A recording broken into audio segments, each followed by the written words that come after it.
মাদ্রাসার গোপন ভিডিও থেকে নেয়া। এখন প্রায় রাত 2টা বাজে।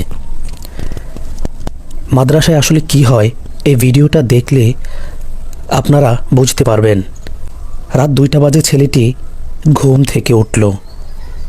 আচ্ছা, আমরা দেখি ছেলেটি কি করে, আসলে মাদ্রাসায় কি চলে এসব। ছেলেটি টুপি মাথায় পরল। টুপি মাথায় দিয়ে কোথায় যাবে এত রাত্রে? তারপর পাঞ্জাবি গায়ে দিল। পাঞ্জাবি গায়ে দিচ্ছে, পাঞ্জাবি গায়ে দিয়ে সে বাহিরে চলে যাচ্ছে। এত রাত্রে ছেলেটি কোথায় যাচ্ছে? বাহিরে। বাহিরে আসলে কি? রাত 2টা বাজে, বাহিরে কি? আসুন বাহিরের ক্যামেরা দিয়ে দেখি ছেলেটি আসলে কোথায় যাচ্ছে। ছেলেটি আস্তে আস্তে বাথরুমের দিকে যাচ্ছে। আসলে বাথরুমে এত রাত্রে কি ভালো করে বোঝা যাচ্ছে না। সেখানে কি করছে? ঘরের দিকে আসছে। হাত পা ধুয়ে কেন আবার ঘরে চলে যাচ্ছে? আচ্ছা, দেখি আমরা। ঘর থেকে কি যেন একটা হাতে করে আনলো, সম্ভবত জায়নামাজ। জায়নামাজ বিছাচ্ছে রাত্রে 2টা বাজে। এখন কোন নামাজ পড়ে? আল্লাহু আকবার। জায়নামাজ বিছিয়ে দাঁড়াচ্ছে। দাঁড়িয়ে নামাজ শুরু করেছে। সুবহানাল্লাহ। আসলে আমাদের মাদ্রাসা নিয়ে আমাদের অনেক চুলকানি আছে। যাদের চুলকানি আছে তারা রাত্রে এসে দেখতে পারেন যে তারা আসলে কি করে। কওমি মাদ্রাসা আসলে কি হয়।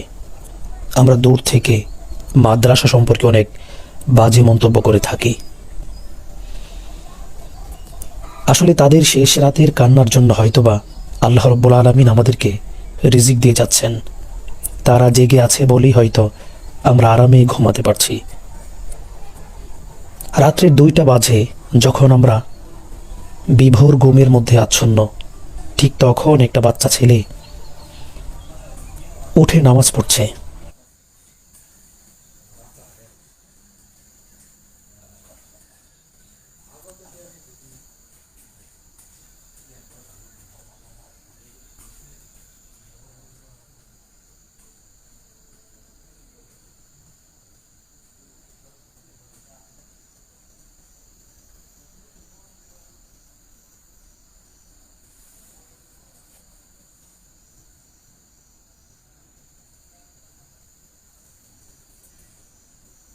নামাজ শেষে আল্লাহ রাব্বুল আলামিনের কাছে দোয়া করছে।